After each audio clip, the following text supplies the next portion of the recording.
दोस्तों, जिनकी संपत्ति होती है उनकी तरफ से मेरे पास में ऐसे कई सारे सवाल आते रहते हैं कि सर अपने देश की कानूनी प्रणाली ऐसी क्यों है, ऐसा सिस्टम अपने देश के अंदर नहीं होना चाहिए।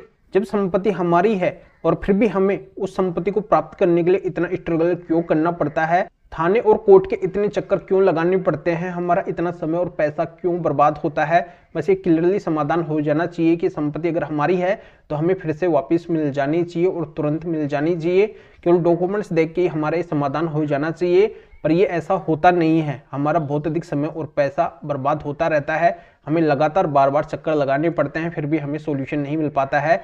हमारी संपत्ति के लिए ही हमें इतना स्ट्रगल करना पड़ता है, इतनी मशक्कत करनी पड़ती है।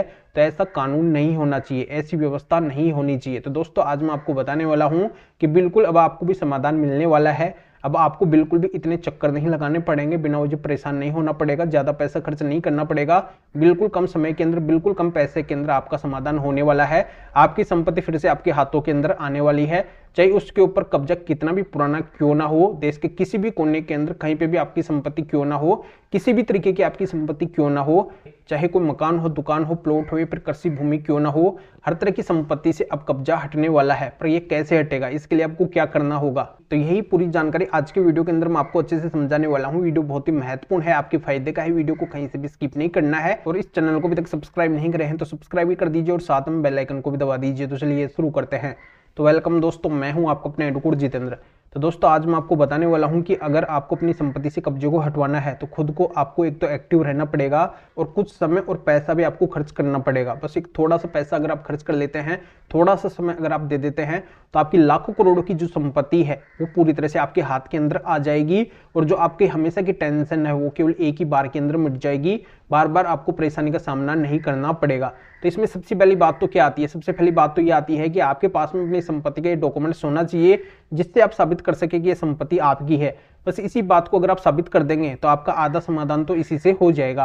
पर इससे समाधान होता नहीं है, इस वजह से नहीं होता है क्योंकि इसके साथ में आप अन्य मटेरियल्स है जो कोर्ट के अंदर नहीं लगाते हैं, अपने पक्ष के जो मामले हैं उनको आप कोर्ट के अंदर नहीं लगाते हैं। अगर आप ये लगा देते हैं, कोर्ट को थोड़ा सा कन्विंस कर देते हैं, जहां पे आपका कब्जे से संबंधित मामला चल रहा है उसको अगर आप थोड़ा सा कन्विंस कर देते हैं तो आपकी संपत्ति से जरूर कब्जा हटके रहेगा। और बिल्कुल कब्जा हटता है, जिनकी संपत्ति है उनको फिर से वापस मिल जाती है। तो आपके साथ में भी न्याय होने वाला है। तो आपको क्या करना है, आपका कब्जे से संबंधित विवाद जहां पे भी चल रहा है, देश के किसी भी कोने के अंदर, किसी भी कोर्ट के अंदर, किसी भी थाने के अंदर चल रहा है, और वहां पे वो कब्जाधारी जाके अगर ये बोलता है कि संपत्ति मेरी है, मुझे इतना टाइम हो गया है, मैं इस संपत्ति को नहीं छोड़ूंगा, तो आपको क्या करना है, माननीय सुप्रीम कोर्ट के 7 बहुत ही महत्वपूर्ण फैसले मेरे पास में हैं जो संपत्ति के मालिक के पक्ष के अंदर है, उनको जाके लगा देना है। तो ये सारे के सारे फैसले जब आपके पक्ष के अंदर आए हुए हैं तो इनसे क्या होता है कि पुलिस थाने और कोर्ट के ऊपर एक प्रेशर बनता है, एक दबाव बनता है, और मजबूर होकर वो जो संपत्ति के मालिक है उनके पक्ष के अंदर वो निर्णय सुनाने के लिए मजबूर हो जाते हैं। और संपत्ति के मालिक के पक्ष के अंदर वो डिसीजन आता है, निर्णय आता है। तो इन 7 जजमेंट्स में माननीय सुप्रीम कोर्ट ने साफ साफ ये बोला है कि अगर उस कब्जेधारी का कब्जा उस संपत्ति के ऊपर बनता ही नहीं है तो उसको कब्जा छोड़ना ही पड़ेगा। और दूसरा, अगर उस कब्जे को हटवाने का संपत्ति के मालिक शुरू से ही प्रयास कर रहे हैं तो बिल्कुल वो कब्जा हटेगा। या फिर वो जो कब्जाधारी है वो अगर वहां पे परमिशन से रह रहा है, अनुमति से रह रहा है, जैसे वो किराएदार बन के आया है, फिर ऐसे ही अनुमति से रह रहा था और बाद में अगर वो संपत्ति को खाली नहीं कर रहा है तो उसका भी कब्जा नहीं माना जाएगा, उसको भी उस संपत्ति को खाली करना पड़ेगा। तो ये सारी बातें माननीय सुप्रीम कोर्ट के इन फैसलों के अंदर है, इन जजमेंट्स के अंदर है। साथ के साथ फैसले बहुत ही महत्वपूर्ण है, इनको जाकर अपने कब्जे से संबंधित मामले के अंदर जरूर से जरूर लगा देना। तो वो कब्जाधारी कभी भी आपकी संपत्ति का मालिक नहीं बन सकेगा, उसको कब्जे की संपत्ति को छोड़ना ही पड़ेगा, हर हाल के अंदर छोड़ना पड़ेगा। तो माननीय सुप्रीम कोर्ट के इन 7 फैसलों को, 7 जजमेंट की PDF कॉपी को अगर आप मेरे से लेना चाहते हैं तो इस वीडियो को डिस्क्रिप्शन के अंदर जाइए, या फिर ये जो स्क्रीन के ऊपर व्हाट्सएप नंबर सो रहे हैं तो इस व्हाट्सएप नंबर के ऊपर भी आप व्हाट्सएप पर मैसेज कर सकते हैं। आप बता सकते हैं कि आपको इन 7 जजमेंट्स की PDF कॉपी लेनी है, तो मेरा असिस्टेंट आपको व्हाट्सएप पर रिप्लाई देगा, आपको प्रोसीजर बताएगा और इन 7 जजमेंट्स की PDF कॉपी आपको दे देगा। जो आपका कब्जे से संबंधित मामला है उसके अंदर जाके लगा देना, आपकी संपत्ति से कब्जा हट जाएगा। वो कब्जाधारी कभी भी आपकी संपत्ति का मालिक नहीं बन सकेगा।